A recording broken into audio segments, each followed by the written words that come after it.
Polls are now closed and ballots are definitely not going to be going into these drop boxes as they have been taped off since Tuesday night. But that doesn't mean that elections are over. In fact, most of the work is now being transferred over to election offices all over the nation.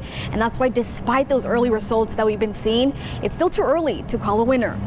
Is there a possibility that the results that we're seeing on the website change? Oh, very definitely. I mean, it's really a very small percentage of the vote count. Obviously, we don't know the exact turnout at this point, but still, the majority of the votes still have not been counted. Mary Bedard, the Register of Voters who oversees the Kern County elections, says that incomplete count is despite staying up until almost 3 in the morning on Wednesday counting ballots. Simply, we finished counting all the ballots that were cast at the polls yesterday. So that's what that final means. We are not done. Since they won't have all the ballots that were mailed out yesterday for another week, those results, including what many news outlets are looking at online, are still very preliminary. We still have many ballots to count.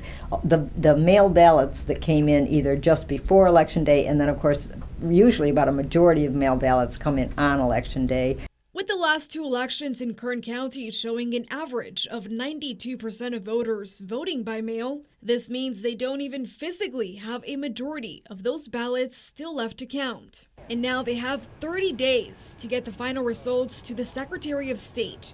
But it's a long process from here. Matching the signatures is just the first step. You've got to go through, open up all those envelopes, take the ballots out, unfold them, make sure that there aren't any rips or it's something that might prevent it from going through the tabulators. Then we have to batch them. Then we send them to the count room where they get counted. And if you thought that was it, well, nope, there is still another step. And we take 1% of those, and then we do an actual hand count, and then compare that to the machine count to make sure that there aren't any problems with the machine count. And because it is a time-consuming process, she adds those using ballot tracks should also be patient. And really, the notification through ballot tracks is when we process it. So, some of the people, if they dropped their ballots off at the polls yesterday, it's not going to show up on ballot tracks that we've received it yet.